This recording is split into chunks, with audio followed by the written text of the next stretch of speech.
I live in an apartment on the ground floor of a house that was converted to apartments. My neighbors, one street over but the back of their house faces the back of the house I live in, can see my whole backyard and vice versa. My apartment has a whole wall of windows that are on the back of the house. It's gorgeous and is a big reason I picked the place. I love keeping plants and it let in a lot of light. Looking out, there is the neighbor's backyard which is large and comes up close to my place. The property line is maybe 10 or 15 feet from my windows. Once it has gotten to be warm out, I've noticed the husband of the family who owns that house looking into my apartment a lot. Even sometimes I'll look up and see him, look away then look back minutes later and he's still looking. So I started shutting the shades during the day, but that was kind of annoying. My place is a dark cramped shoebox without the windows open. And I can't do that for too long because the plants were struggling without light. So I bought these window coverings that make windows into one-way mirrors. During the day when it is light out, my windows look just like mirrors now.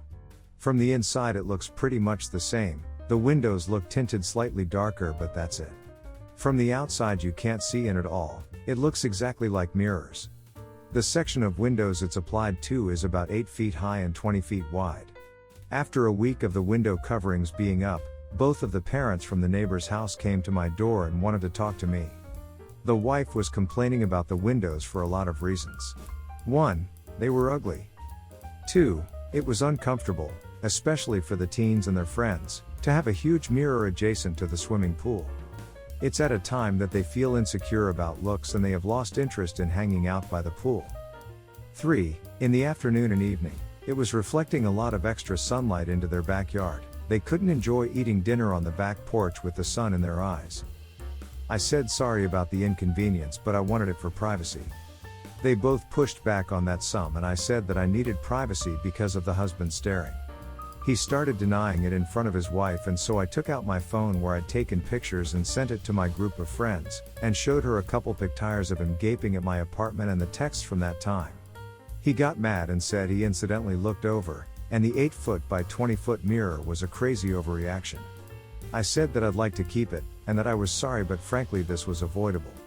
I think they're both mad because they called my landlord, who brushed them off. Am I the idiot for putting the mirrored film on my windows? Not the idiot. You only put it up because he was staring into your window. Whatever his reason, that's pretty creepy, especially since it seems to be happening a lot. Tell them you'll only consider taking it down if they put up covers on their property which stop the husband from being able to see in your window. If they don't like it, then too bad. Any complaints from any other party who doesn't like it should also be directed to the peeping husband. Everyone's the idiot here. You're no idiot for wanting your privacy, that's understandable. But not wanting a 20 by 8 feet mirror streaming sunlight into their backyard is also a reasonable request that you should be accommodating. Are there no non-mirror window covers that you could use instead? We have something with a flower pattern on our bathroom window to keep unwanted eyes out, and there's no mirror effect. Maybe look for an alternative solution? You are the idiot. Have you bothered to check if you can see inside your apartment during the day?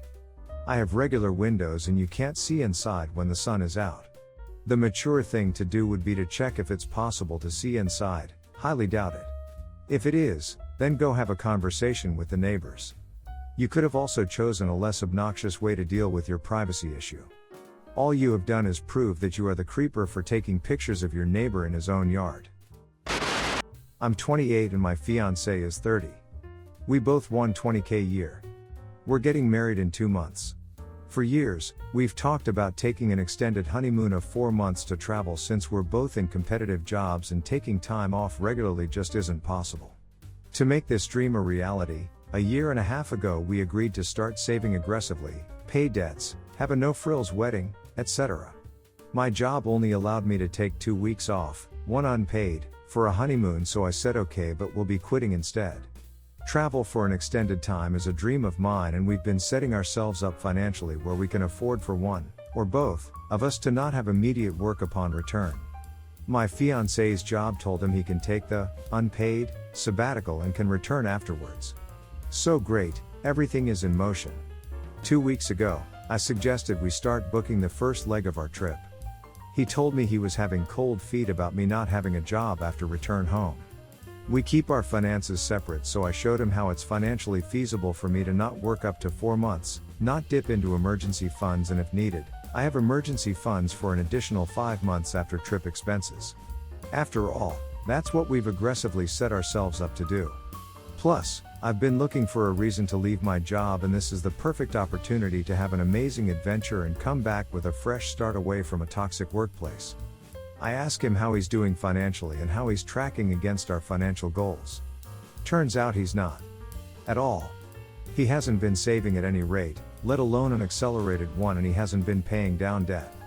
He's been spending a lot of money on drinks, toys, and general convenience premiums, Postmates, Uber Eats. Because of his general overspending, he can't afford to take a destination honeymoon, let alone take 4 months off work for no pay. All this is fine. We keep our finances separate. This doesn't really impact me.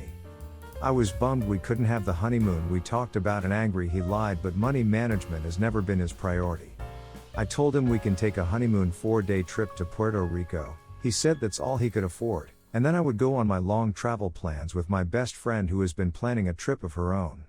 He got very upset, telling me I should wait to take our designated honeymoon trip together and that I shouldn't replace him. As of now, I'm still going. He's unhappy and says it's embarrassing to him for his new wife to go travel without him, which I understand, but also don't really think his ego takes precedence over my dream to travel, which he fueled for the last year and a half. So, am I the idiot? Not the idiot. But I have so many other reactions too. If you're in a toxic workplace, you don't need a 4-month honeymoon as an excuse to quit. You can just quit because it's a toxic workplace. And although it's impressive in a sense that you're not furious at your husband for lying to you, maybe you should be? And why weren't you guys checking in about your financial progress along the way? I don't think you're the idiot, and you definitely have the right to take that trip, especially since he's probably never gonna save enough money to do it. But so much about this situation is odd to me. I do not think you should marry someone who can't be honest with you about serious financial matters. Keeping finances separate is fine and something I personally prefer as well, but there should probably be a bit more transparency. Especially about something regarding extensive travel, and there should have been more discussions and check-ins about the finances regarding this trip. I don't think two people with such poor communication should get married. You are the idiot. At this point, why get married if 1 week after the wedding, you leave for 4 months with a friend? You are replacing him, and he is right to say so. Just don't get married, move out, and go on your dream trip, since that seems to be the most important thing for you. Also, just to confirm, all of the Uber Eats, etc. are due to him buying food just for him, correct? Also, is this while he is at work or at home? Lastly, if he is fired after his sabbatical, how easy would it be to get a similarly paying job when he returned? I have been dating my 47 boyfriend, 52, for 2 years. We met in a grief counseling group after losing our spouses. Everything in this relationship has been great, our kids get along great, I even got a Mother's Day card from his son, thanking me for making his dad smile again. It was sweet. My daughter, 19, adores my boyfriend. I was surprised how fast they hit it off because she's very shy, but I didn't want to question it, so I let it go. But as time went on, things got weird. On Valentine's Day, he got me a bouquet and a rose for her, and she still has it hanging in her room. She gets up early every morning to make him a latte, and every night when he gets home, she's waiting in the kitchen with a beer and a sandwich for him. He has back problems, so she bought him a computer chair with massaging rollers on it, which pissed me off because I am a masseuse. I can take care of this man's back just fine. I refuse to replace by an effing chair. I asked my daughter why she keeps doing this stuff, and she said she just likes him. I asked why to see if I could get more info, and she started listing things: he's nice, smart, funny, blah blah blah, but what stuck out was when she said she loves the way he dresses. My boyfriend is a funeral director, so he always wears black suits. When I first started dating him, my daughter would always call him sharp-dressed man, saying things like, "Are you gonna go see that sharp-dressed man again?" Or, "When do I get to meet your new sharp-dressed man, Mom?"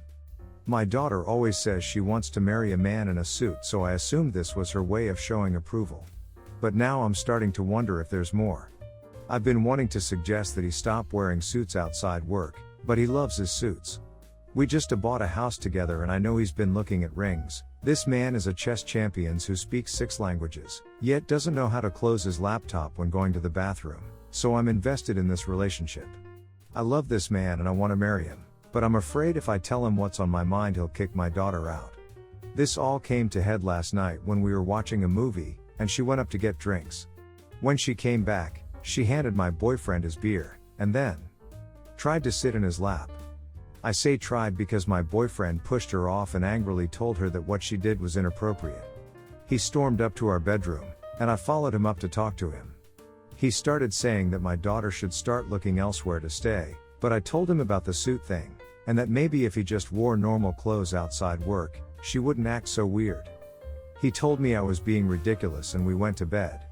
I made him breakfast this morning, but he left to go eat instead. He says he's in the McDonald's parking lot now, but we're going to have a serious talk when he gets home. I don't know what to think. Am I the idiot? You are the idiot. Firstly, he can wear what he wants, and secondly, I don't think what he wears is going to change anything if your daughter really does have feelings for him. Have you actually said to your daughter that you're worried she has inappropriate feelings for your boyfriend and that it needs to stop? Also, is it possible that she loves him in a fatherly way? Does she see her own dad much? You are the idiot. I think it's easier to shift the blame onto a scapegoat, in this case his suits, but it won't address or fix the underlying issues here. You need to have a very frank, very serious discussion with your daughter and set some boundaries. She's 19 and although not a child, I don't think she is fully capable of understanding the magnitude of her actions here. The way that she is behaving is inappropriate. You also owe your boyfriend an apology. I think his reaction was understandable given his shock. Update on our conversation. Well, it turns out some of you were right and there was a lot of crap I didn't know about. An entire crap show's worth, in fact. My boyfriend showed me several disturbing text messages, no actual propositioning or anything, just weird stuff like "I miss you" and "Are you awake?" at 2 a.m., etc. And apparently my daughter had confided in him about a close friendship she had with her basketball coach right after her dad died. My boyfriend said he kept it a secret because she begged him not to tell me and he didn't want to break her trust. I, of course, was incredibly hurt to hear this, but at the same time I understand why he didn't tell me. Apparently he is the only person she has ever talked to about this. It turns out my daughter has basically been treating my boyfriend like a private therapist for the past several months, and he didn't tell me because he wanted to help her. He chalked up all the favors to her just showing gratitude for lending an ear, and didn't realize how she might have felt differently before last night. He apologized for insisting on kicking her out, and I apologized for the stupid comments about his suits. It was a comment I made out of being in denial. And now I realize she needs therapy. When I first started grief counseling, I did ask my kids if they wanted counseling. They both said no, and I didn't want to force it on them. When I sat my daughter down to talk about the boundary issue, she burst into tears and started apologizing. I had an extremely uncomfortable, but necessary conversation with her, and I told her that I'm going to start looking for a therapist. I didn't tell her that I know about the basketball coach because I don't want her to feel betrayed. And I'm hoping a professional will be able to get it out of her in a more sensitive and controlled manner. But so help me God, if that idiot ever shows his face in my hometown again and she asks me why I'm in jail, I guess I'll have to tell her I know about it then. But for now, her healing from the past is my main priority, because it really does seem like her dad screwed her up far worse than I thought.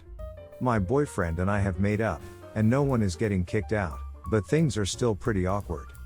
She's basically quarantined herself in the basement. For now we all just need some space, and my boyfriend has already helped me find some good therapists in our area. I, 21, have a son who just turned 1.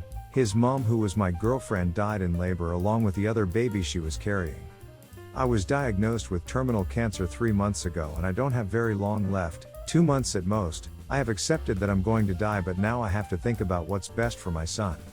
I had to decide who my boy would go to and I thought my mother, 55, naturally, but then I started to think of her situation as my older, 29, lives with her along with his 5 kids all aged under 5, and I decided not to. His mom works and my brother, to be honest, isn't really raising his kids, more dragging them up and can be neglectful.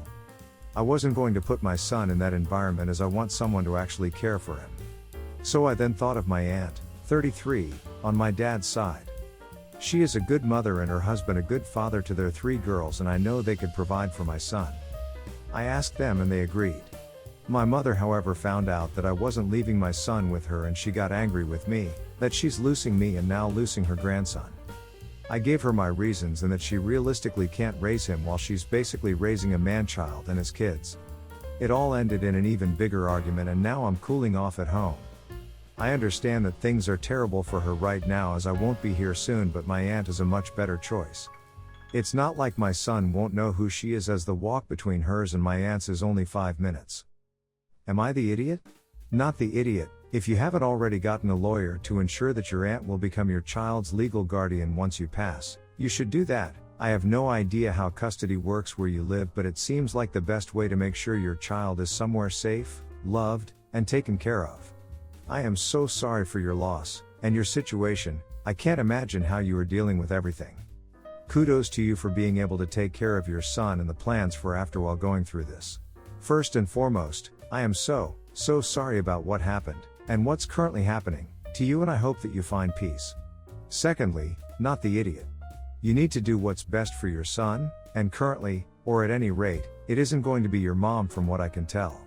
And a word of advice, you or your aunt, I don't know, might want to get a lawyer in case your mom does try for custody, one that is creditable and has experience in these sorts of situations. No idiots here. I really understand your mother is hurting. She knows she's about to lose you and you're so young. I'm crying just picturing this situation on my mind. But you have to do what you think is best for your baby while you're still here. Don't go hard on your mom because she's in pain too, but don't go hard on yourself because it's even harder for you. You're the one dying. If your mom is good mom, eventually she'll understand. I'm so sorry for everything.